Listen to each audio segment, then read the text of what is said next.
អត់ចូលដូចគ្នា wow O'Sullivan has no great history of losing frames from snooker នៅចុង frame នេះឃើញថា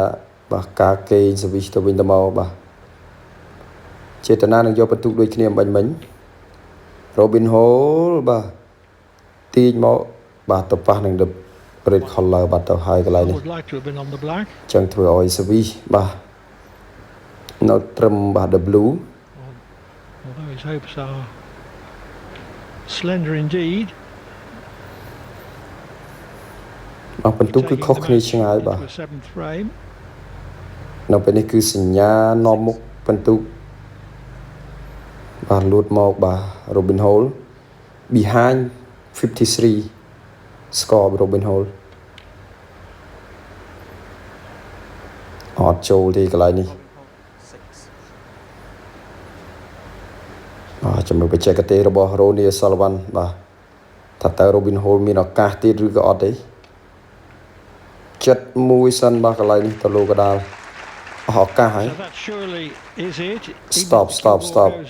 okay very lucky Ronnie O'Sullivan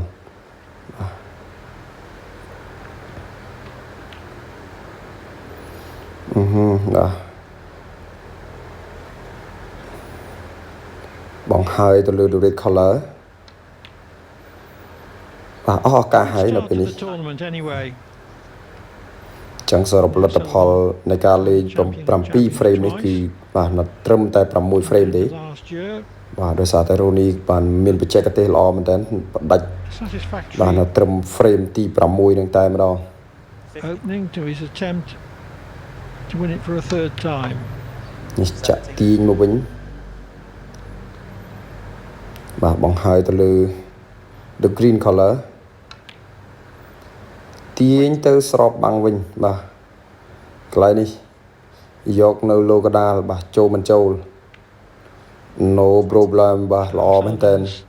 top breaks 88 បាទកន្លែងនឹងបើយក and in this frame មិនស្រួលគឺអត់ចូលទេបាទលោកកដាលជាមួយនឹង the prawn color មិញ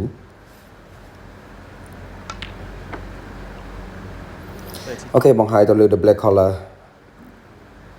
បាទបន្ទុកខ្ពស់ណាOkay, congratulations. He is the winner on the final frame.